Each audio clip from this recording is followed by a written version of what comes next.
नमस्कार दोस्तों, मैं मनीषा सिन्हा। दोस्तों, हम बात करेंगे श्रीलंका में बढ़ते आर्थिक संकट का और श्रीलंका को ऐसी स्थिति में लाने वाले व्यक्तियों के बारे में भी हम चर्चा करेंगे। लेकिन दोस्तों, उसके पहले मेरे इस चैनल को लाइक, शेयर और सब्सक्राइब ज़रूर कर दें।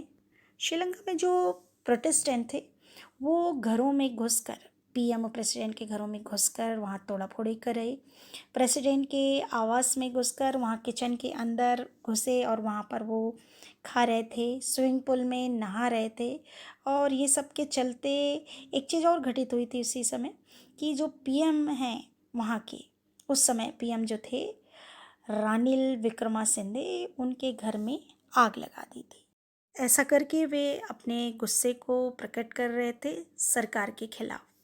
उनको लग रहा था कि हम दाने दाने के लिए मोहताज हो रहे हैं, बेसिक नीड्स हमारी पूरी नहीं हो पा रही है और जो सरकार है, जो प्रेसिडेंट है, आलीशान भवन में रहकर आराम से अपनी ज़िंदगी जी रहे हैं।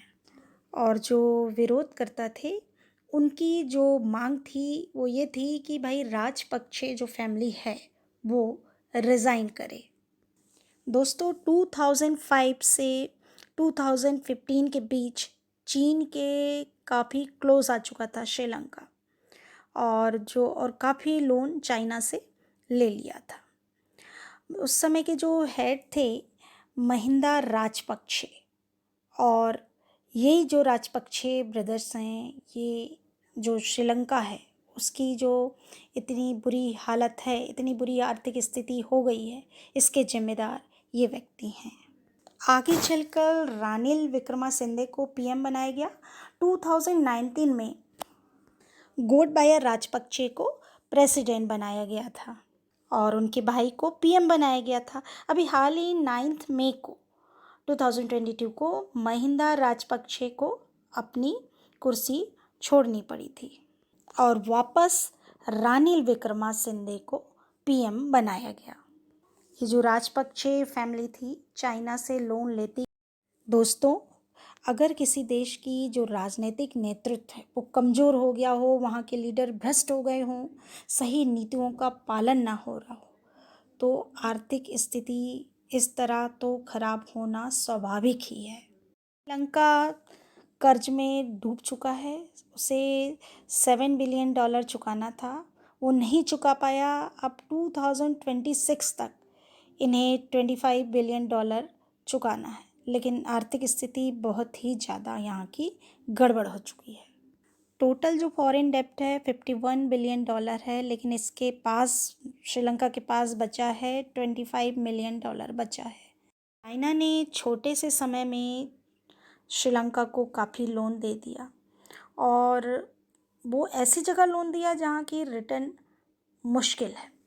World bank, Japan, Asian development bank, इन्होंने भी धीरे धीरे लोन दिया, लेकिन अच्छे प्रोजेक्ट के लिए लोन दिया था। चाइना भी श्रीलंका के जो इकोनॉमिक क्राइसिस चल रहा है उसका एक मेन कारण चाइना भी है। वहाँ की जो जीडीपी है वो गिरती जा रही है, जबकि छोटे देश में जो जीडीपी है वो ग्रोथ होनी चाहिए। श्रीलंका का जो इन्फ्लेशन है बहुत ज़्यादा हाई हो गया है। श्रीलंका में 6 महीने पहले की बात बता रही हूँ कि $1 श्रीलंका की 200 रुपये के बराबर था, और आज वो जो $1 है वो श्रीलंका के 363 रुपये के बराबर हो गया है। यहाँ की जो इकोनॉमी है पूरी तरह पॉलिटिकल क्लास पे डिपेंड है। देखते हैं कि कोई अब नया पॉलिटिकल लीडर जो है वो श्रीलंका को बचा पाता है कि नहीं। जो इंटरनेशनल एड एजेंसी है उन्होंने कहा है कि 7 मिलियन जो श्रीलंकन्स हैं उनको हंगर का सामना करना पड़ रहा है, क्योंकि खाना मिल ही नहीं रहा है और फूड सप्लाई में भी बहुत ज़्यादा प्रॉब्लम आ रहा है। इंडिया भी 2 शिपमेंट फ्यूल श्रीलंका भेज रहा है, और जो भी यहाँ की जो नई सरकार बनेगी वो आईएमएफ से भी नेगोशिएट करेगी।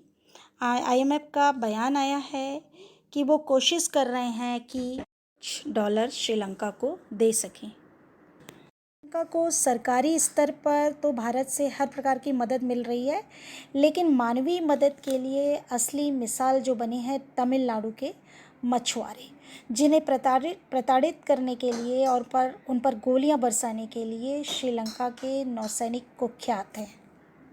हमारे भारत देश के रामेश्वरम के जो मछुआरे हैं, उन्होंने नौसैनिकों को ना सिर्फ खाना पहुंचा रहे हैं, बल्कि उनकी हौसला अफजाई भी कर रहे हैं कि ये स्थिति जल्द से जल्द सुधरेगी, हिम्मत रखें और आपको जीत मिलेगी। हम आपको खाली पेट सोने नहीं देंगे। हमारे भारतीय मछुआरे और हमारे देश को सलाम करते हुए दोस्तों मैं आगे बढ़ती हूँ। दोस्तों, वर्तमान में जो प्रेसिडेंट थे गोटबाया राजपक्षे, उन्होंने देश छोड़कर भाग गए हैं वे, और रानिल विक्रमासिंघे को कार्यवाहक राष्ट्रपति बनाया गया है। कि कमान जो भी सरकार संभालेगी उसके सामने चुनौतियां बहुत रहेंगी, लेकिन हम सभी ये आशा करते हैं कि इन चुनौतियों का वे डटकर सामना करते हुए श्रीलंका को आर्थिक संकट से उबार लाएगी। और इसी के साथ मैं ये अपना वीडियो समाप्त करती हूँ। दोस्तों, मेरे इस वीडियो को आप लाइक, शेयर और सब्सक्राइब ज़रूर करें। धन्यवाद। जय हिंद, जय भारत।